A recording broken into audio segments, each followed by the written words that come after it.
I don't understand, Charlotte. Are you crying? What's wrong? David, who climbed the stairs to the 5th floor, stared puzzledly at the girl, who was sitting right on the dirty landing between the 3rd and 4th floors.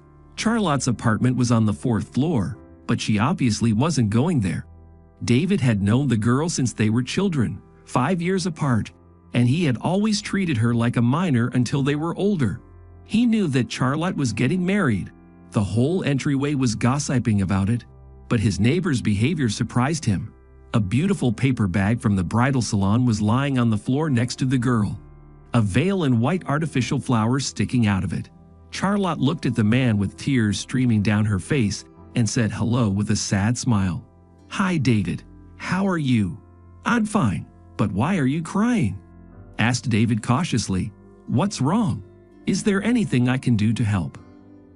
"That's unlikely," Charlotte replied quietly. "My fiancé left me, and I'm only 2 weeks away from my wedding." "What? That's news." David sat down next to Charlotte and put his arm around her shoulders. "Don't cry. You're a smart, good-looking girl, a beauty you can't take your eyes off. He will be very sorry for what he did. I doubt it. He won't even remember me.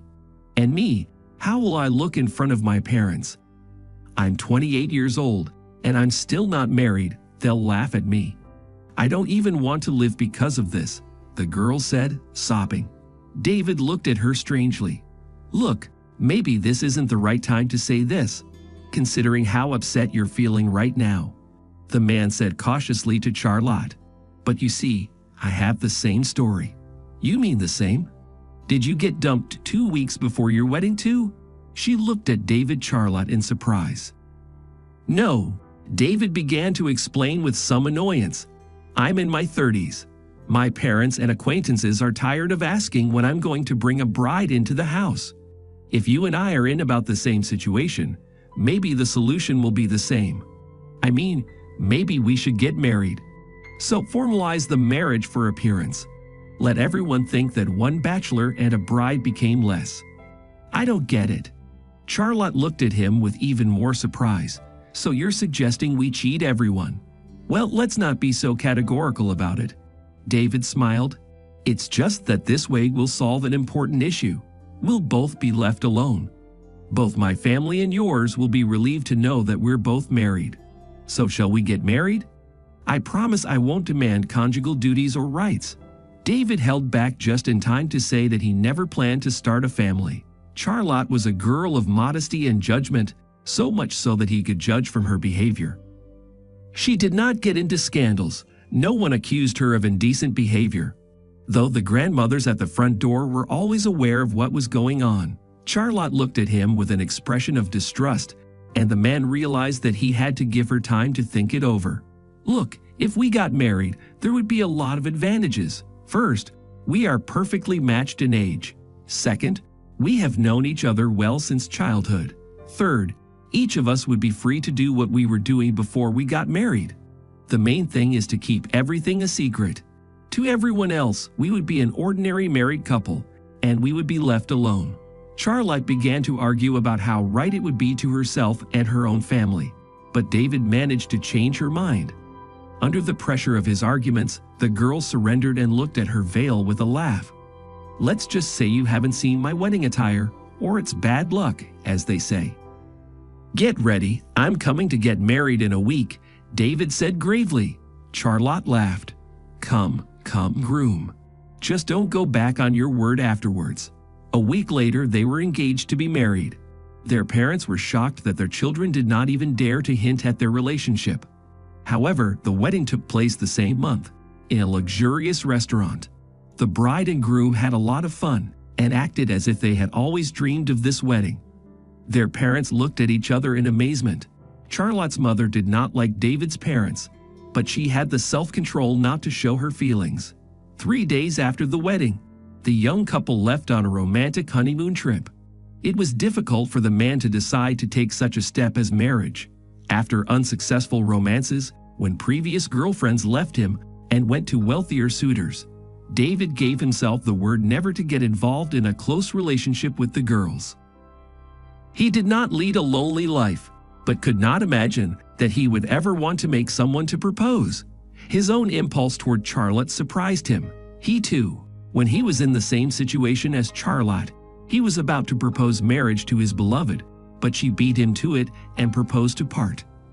After a while, David found out that she had married some banker. Since then, he has not had a serious relationship with any girl. But now Charlotte was beside him, acting like a real newlywed. The only difference was that David slept in the next room on the couch while Charlotte rested on the huge double bed. The man sometimes wanted to burst into her bedroom in the middle of the night and demand to perform conjugal duties just to see how Charlotte would react. But she looked at him in such a way that all desire to arrange tests immediately disappeared. Many men looked at the couple with interest and curiosity, complimenting the newlywed. Charlotte was unusually good when she laughed infectiously. David, in order to hear her laugh, began to say all sorts of nonsense, but he tried to observe the limits of decency, so that his jokes did not sound too provocative. David began to catch himself being moved by Charlotte's presence.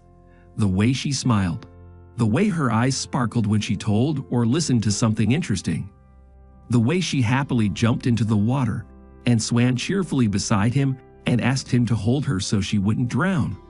And when David had an unfortunate fall and slightly stretched the muscles on his back, the girl herself offered to give him a massage. And she did it according to all the rules. First, she warmed up all the muscles. Then she applied oil and very skillfully worked every muscle. While she was busy massaging, David saw her reflection in the mirror. Charlotte's face was very focused. She frowned sweetly when she had to make an effort. There was something special and familiar about her that couldn't be explained in words. The thought flashed through the man's mind that he had given his word in vain not to act like a spouse. She acted very calmly and friendly. David sometimes wished he could ask her directly. Did she like him even a little bit? Did he have a chance to get a sign from her that something more than a mere fictitious marriage was possible between them? One day, David, when Charlotte did not want to go down to the bar, went there alone. He immediately noticed a slender lady with very feminine forms sitting boredly near the bar. The man sat down carelessly next to her and nodded to the bartender. "Good afternoon. A cold beer, please." "Wow!" The stranger's mocking voice was heard. David turned to her. The girl was sipping her cocktail and smiling enigmatically. They got to talking, and a plan matured in the man's mind. David began to appear frequently in the company of his new acquaintance, Holly, who had come to spend her vacation here. Near Holly, because of her flamboyant appearance, almost all the time there were men, and David was no exception.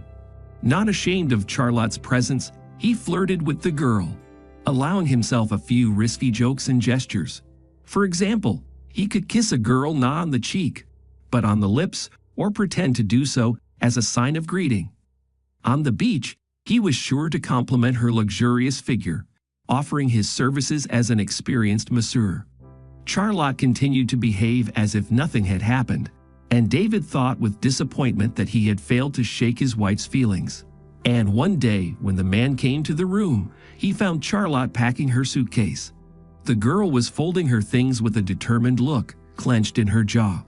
When David appeared on the doorstep and stared at her in surprise, he asked her a question. "What's going on here?"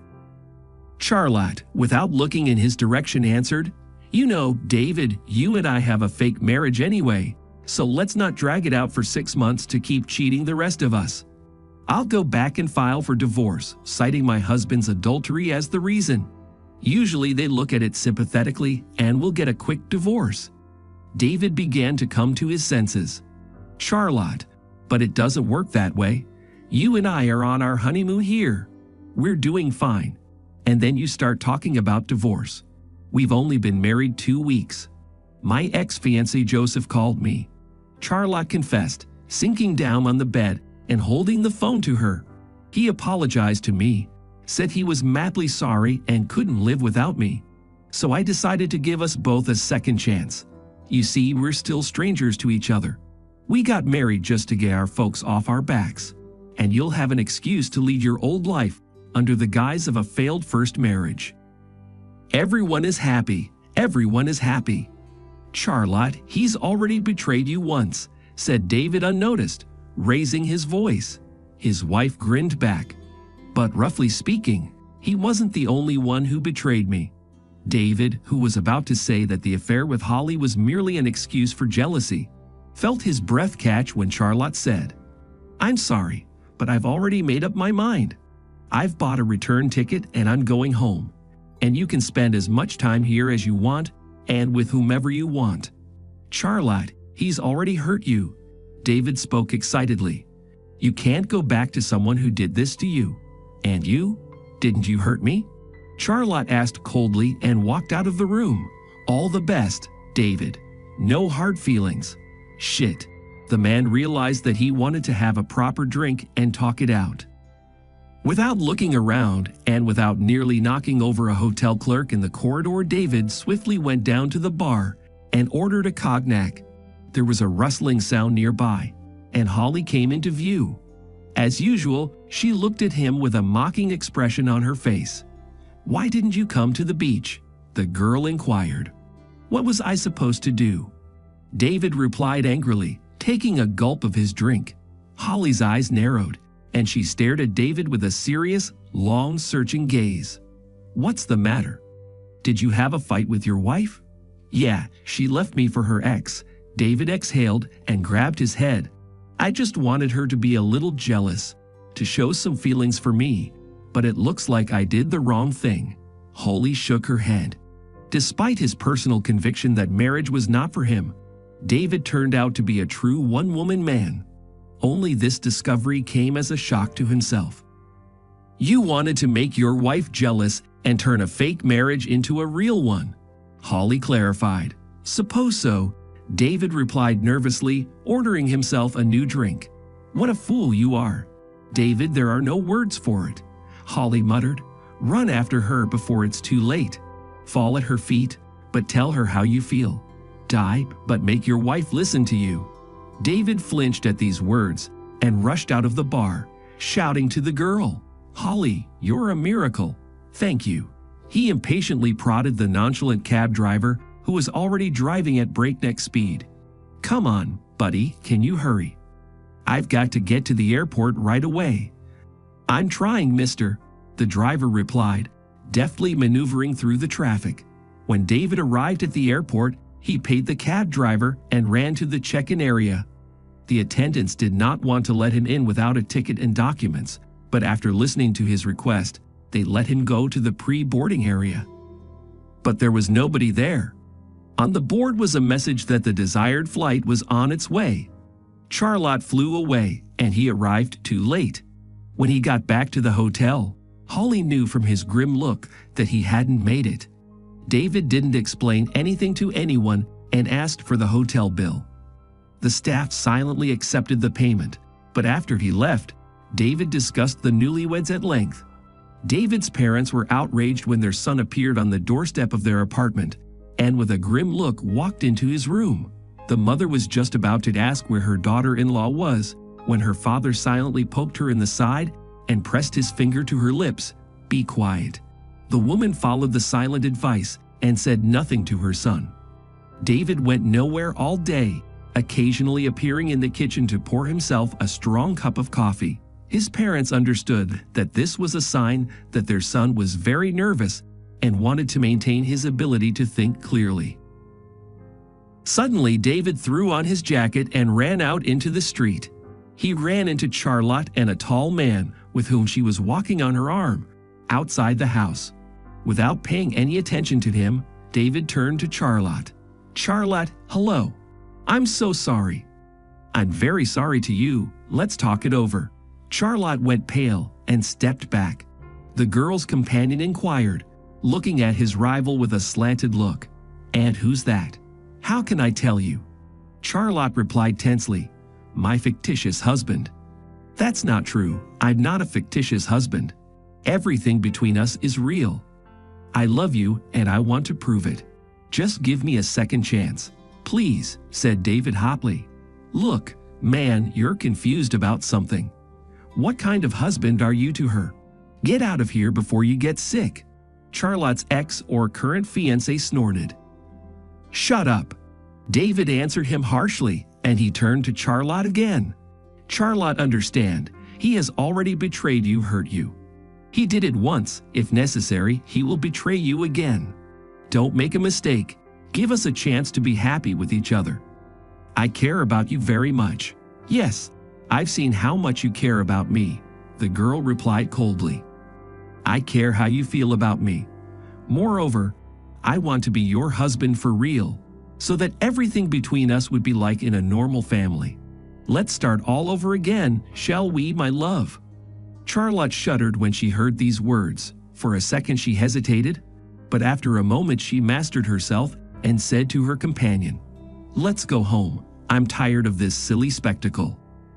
Without giving David a look, they went into the entryway and disappeared behind closed doors.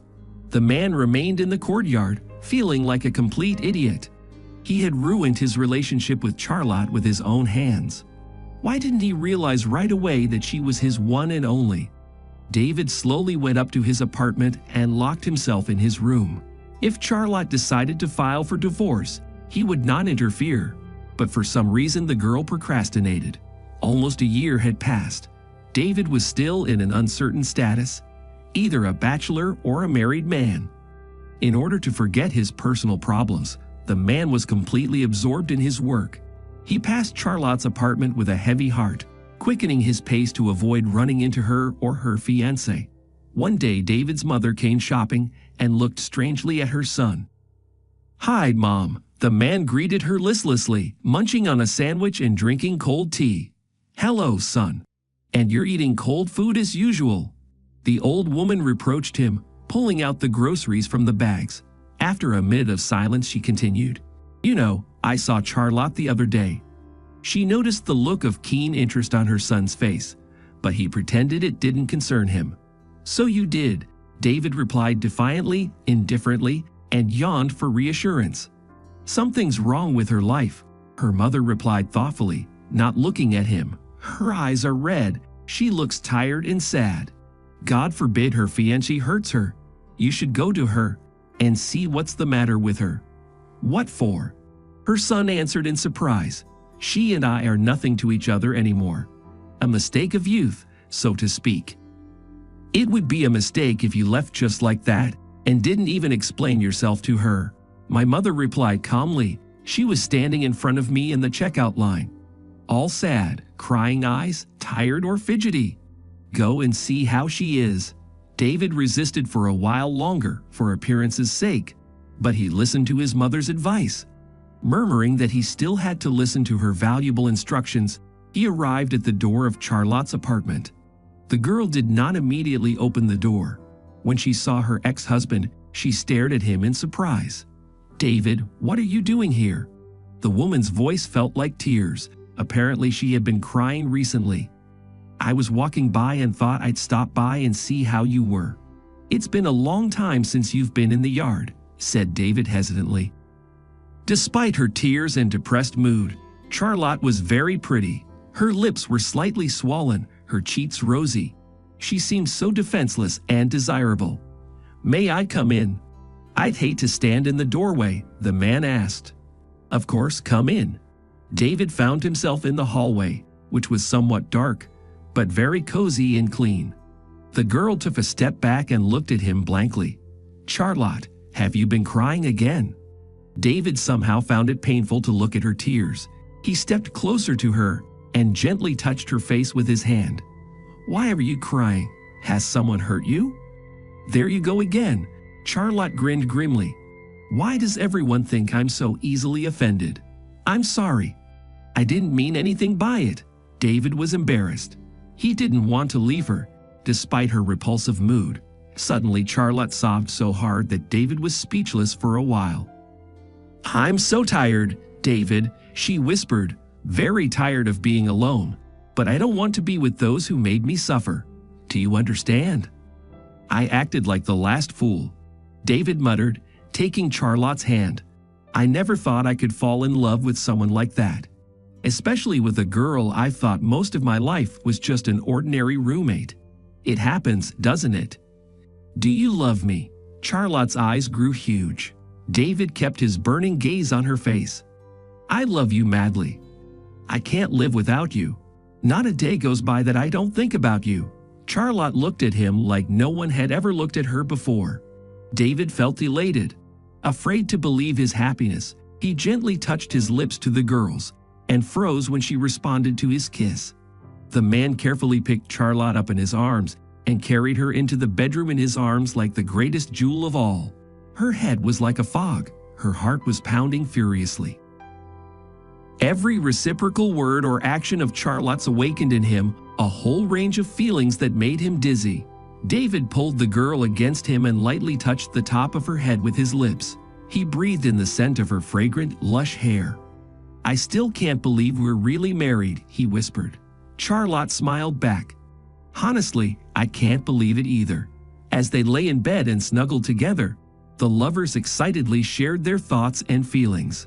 "You know, when I saw you with that Holly girl, I didn't want to live," she confessed. Charlotte admitted, "especially when you were dancing with her or when you were rubbing cream on her back on the beach. I wanted to strangle you both at that moment." "Even so?" David looked at her in surprise. "Yeah, and then I thought, why don't I return the favor to you? I thought that if you saw me with my ex, you'd, I don't know, start fighting for me. And all you did was stand there quietly as I left with him.